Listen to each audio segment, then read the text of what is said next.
younger but stronger. Yan ang aura ng Charity Go sa paparating na conference. Ngayong balak nilang bumawi matapos ang back-to-back conferences na hindi sila nakapasok ng Final Four. Ilang Photon players magbabalik Charity Go na. Shaya Adorador maging revelation kaya this conference?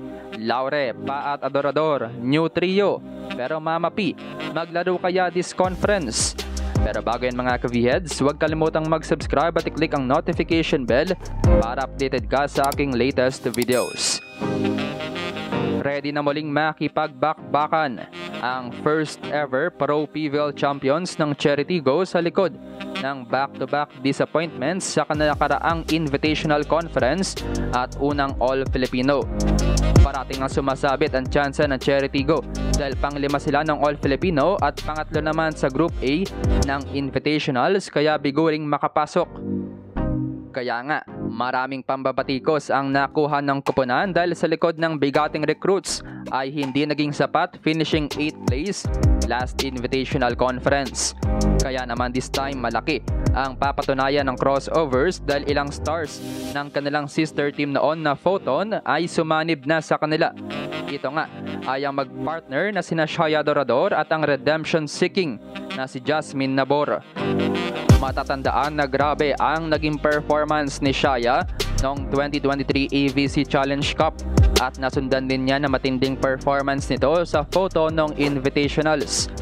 Marami nga nagsabi na isa siya sa naging missing piece ng Charity Go last conference at mali yung naging desisyon na isa siya sa inilipat sa Photon. Kaya magandang reinforcement itong pagbabalik niya sa Charity Go bilang pambalance sa mga young stars na pumasok sa crossovers last conference. Matatandaan na may big 5 stars ang Charity Go ng Invitationals, ang former UST superstar na si Aya Laure kasama si Aimee Hernandez at tatlong bigating Bulldogs na sina Jen Yerva, Ces Robles at Joy Mecagande. Nag-struggle man sa kanilang professional debut, paniguradong mas maibubuga na ang 5 players dahil mas nakapag-adjust na at syempre mas maganda na rin yung chemistry kasama yung older members ng Charity Go. For sure, marami nga nag-aabang sa magiging breakout performance ni Aya Laure, isa sa pinaka-experyensadong young star. At paniguradong mas magiging deadly nga yan kung sasabayan pa ng MVP performance ni Mylene Paat. Ang bad news nga lang ay naibalita na matapos ang Invitationals ay nagtamo nga ito ng minor injury. Kaya hoping na makabalik agad ng kondisyon ang deadly lefty ng Pinas. Wala si Paat nang magkaroon ng tune-up ang Charity Go sa UST. At may naibalita rin na may mga ilang key players na hindi makakapaglaro this conference dulot ng injury. Sa pagkakadagdag rin muli ni Adorador ay sobrang loaded na ng wing hitters ng crossovers. Imagine ay nasa roster ang Laure Sisters with Aya and EJ, si Shaya Adorador, Mylene Paat at Ces Robles. Hindi na rin mamumroblema ang kupunan sa usapang setter dahil sanib puwersa na sina Jasmine Nabor, Joy Mecagande at ang nagbabalik na si Alina Bicar. Reliable din ang kanilang liberos with Buding Duremdes, Bingel Landicho at syempre Jen Yerva.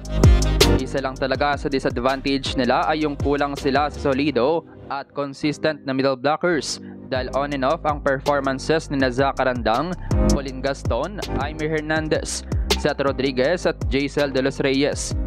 Actually, isa rin talaga sa problema ng team as a whole ay yung consistency dahil pag bad game ay talagang nagcho-choke ang performance ng Charity Go at minsan naman ay pamatay kung sakaling good game. Considering nga yung lineup ay magiging force to be reckoned with ang kanilang team this conference kung magiging maayos na yung familiarity, consistency at yung maturity. Sa kanilang latest update, ipinost ng Charity Go ang naging one-day league ng kupunan kasama ang UST High School team at ang UST Women's Volleyball team. Para sa starting lineup, sa tingin ko nga ay narito ang best possible first 6. Outside hitters, Aya Laure and Shaya Adorador. Opposite spiker, Mylene Paat.